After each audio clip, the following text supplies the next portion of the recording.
First Take is presented by Chase Freedom. The card is for the essentials. The cash back is for the fun. And in part by National Mortgage Lender Quicken Loans. Home buy, refi, power. Kevin Durant, who is overseas as a part of Nike promotional tour, was asked by NBA Maniacs who is his all-time starting five, and this is who he came up with. At point guard, Magic Johnson, because he's a triple-double machine. Kobe Bryant, a five-time champion at shooting guard. Small forward is Michael Jordan, no debate there. Power forward, Tim Duncan, picking him over Karl Malone because of longevity. And Shaq, who he calls a dominant center. Will, who is your all-time starting five? Humbly disagreeing with Kevin Durant. Here's my starting five. Okay. Magic, the same as KD, running the point. Jordan at 2.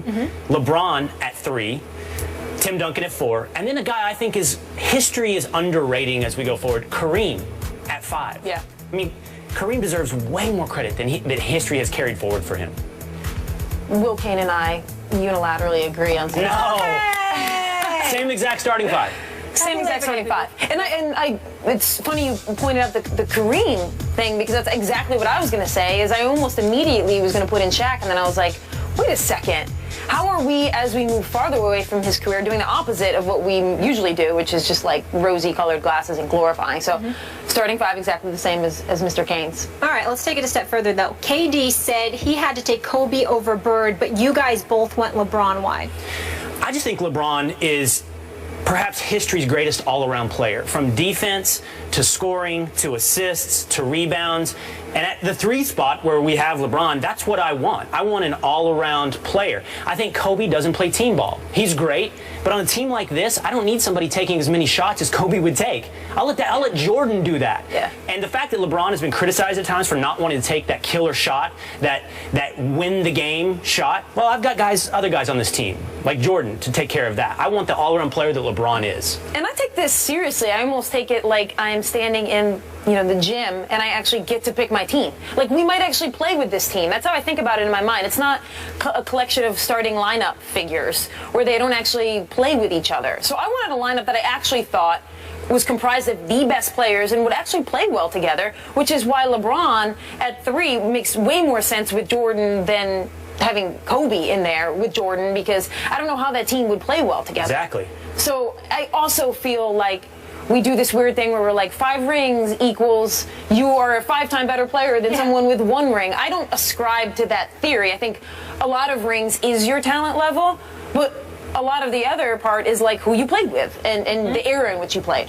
I got to move us on, though, because Serena isn't the only dominant female athlete, and we've been talking a lot about her lately, rightfully so. It's the WNBA season. I want starting 5 WNBA all-time team. I'm loving this. So I'm glad I came up with that. Yeah. Thank you. So I got Dawn Staley. I got Diana Taurasi, Maya Moore. I got Cheryl Swoops and Lauren Jackson. I could explain them all here, but Swoops changed the game. Taurasi's like the magic of the women's game. Yep. Maya Moore, I'm rocking her kicks right now, so I had to put her on. They're sweet. Dawn Staley, 1996. I ask for your approval on this, Kate. I've got Diana Taurasi running the point. That's right.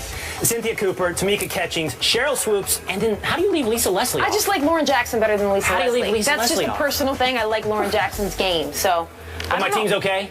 Your team's all right, as long as you got Taurasi running the point and you think it's a point forward situation, because otherwise you got no bunch of threes. you got no Sue Bird on there. No Sue Bird. That was my backup. Do you guys know that Taurasi actually isn't playing in the WNBA this season? She's resting for Russia, who plays her 10 times more than the WNBA. Yeah, just be a topic some other time. Thank you guys so much for hanging with us here on First Take. Will, Kate, fun as always. Great to have you guys. We'll be back tomorrow, same time, same place, and Skip and Stephen A will be with us. Enjoy your Labor Day. When the Eagles traded Matt Barkley to the Cardinals on Friday, it looked like Tim Tebow was going to make the team. Well, think again. Tebow was released by the Eagles on Saturday in the team's final cut down to 53 players. Eagles coach Chip Kelly offered the following reasoning. We just felt like I think Tim's really progressed, but we didn't feel like he was good enough to be the 3 right now. This move left the Eagles with 2 quarterbacks on their roster, Sam Bradford and Mark Sanchez, before they picked up Stephen Morris off waivers from the Jaguars. Tim Tebow thanked the Eagles on Twitter, saying this: "Thanks, Eagles, and Coach Kelly for giving the opportunity to play the game I love." Romans 8:28, #blessed.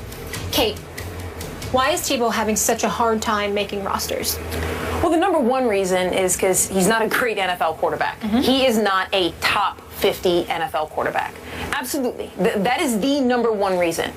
But the number two reason, and this is why I think Tim Tebow is like an interesting case study, is that in professional sports, I think we have this idea that it's 100% a meritocracy.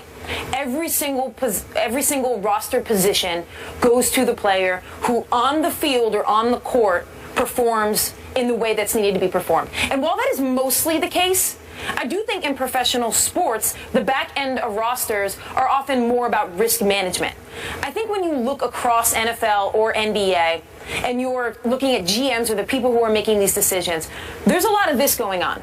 When Terrell Owens was at the top of his game but was also standing on lawns and making press conferences, we put up with that because the talent was up here. Now, once that balance shifts, and in the NFL, you're not making a roster anymore.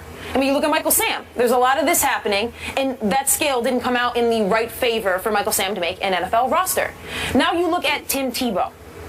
I think that's a lot of what's going on, not being able to get a number 3 spot. Because he comes with a lot more than a number 3 player should come with.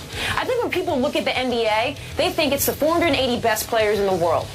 I think it's the 350 best players in the world, and then 150, 130 guys who GMs know are going to show up. Nobody's going to want to talk to them from the media. They're going to do their job. There's not a lot of risk. You could go over to Europe. They found one in Chris Copeland when he came and played for the Knicks, who actually can play in the NBA. But teams don't know that. There's some of that I think happens in the NFL and that I think happens with Tim Tebow in terms of this balancing act. So Tim Tebow is being punished by the media attention he brings onto a team? Look, Tim Tebow's not a good enough quarterback to overcome the spectacle that he has become. Let's start with that. But then I think you do need to take into account what he means when you bring him into a locker room. Tim Tebow also, on the other hand, gets credit for bringing intangibles to the locker room that a lot of other guys do not get credit for. And I don't doubt that Tebow does bring a lot of those intangibles. But to some extent, I would suspect it might balance out the negatives they're attributing to him as well. I would say Tim Tebow is not in the NFL because he's simply not good enough. You said he's not in the top 50 quarterbacks. So I would suggest he's not in the top 75, perhaps the top 96 quarterbacks in the NFL. I mean, each team is carrying 2 quarterbacks at least. That puts you at 64, and many carry 3. In fact, the Eagles decided he wasn't worthy of the 3. At first, it looked like, wow, Barkley, he could be the 3. And then they cut him. It's like, maybe they'll just go with 2. No. They picked up a 3rd quarterback. It just wasn't Tim Tebow. So he's not in that top 75 quarterbacks. And I would say, I said earlier about mentioned guys who hadn't been given a fair shake. Vince Young, David Carr. Look at Tim Tebow. He's now had the chance, been picked up by Josh McDaniels, John Fox, Bill Belichick, Rex Ryan, and Chip Kelly. On that list of great coaches, perhaps the greatest of our time right now, Bill Belichick, and the guy who's being hailed as the most innovative, Chip Kelly. This is a list of coaches you would love to give you a chance, that you would love to play for. Tebow's had that chance, and all of these guys eventually passed. He's just not good enough. And you may be right, and all of that may be right, that Tim Tebow isn't even in the top 90. I'm just pointing out also that there's a lot that comes with him. There's a lot that we don't talk about in pro sports about how guys number 15 on NBA roster, a lot of times they get the number 15 spot because they've been a number 15 before. They got drafted. They didn't go over to Europe. So I think that's a point to make about the lack of 100% meritocracy across sports. It very may well be that Tim Tebow is just completely not good enough to overcome all of that. And to play devil's advocate, we don't have time to get into it. Some might look at it as positive buzz. Totally. The devil has enough advocates, is what I always say to that. Okay. But yeah, you're right. It might be that some teams might bring him in because they want the Rex Ryan effect. And no one has ever been able to. We talked about Chip Kelly all preseason. They want their team to be marquee. Actually, we might have still talked about him anyway, but I correct myself there. Okay, moving on. There can only be one starting center. Did Shaq make the cut? We will reveal Kevin Durant's all-time starting 5 after the break, and I hope you guys have been tweeting us yours as well. We want to hear from you.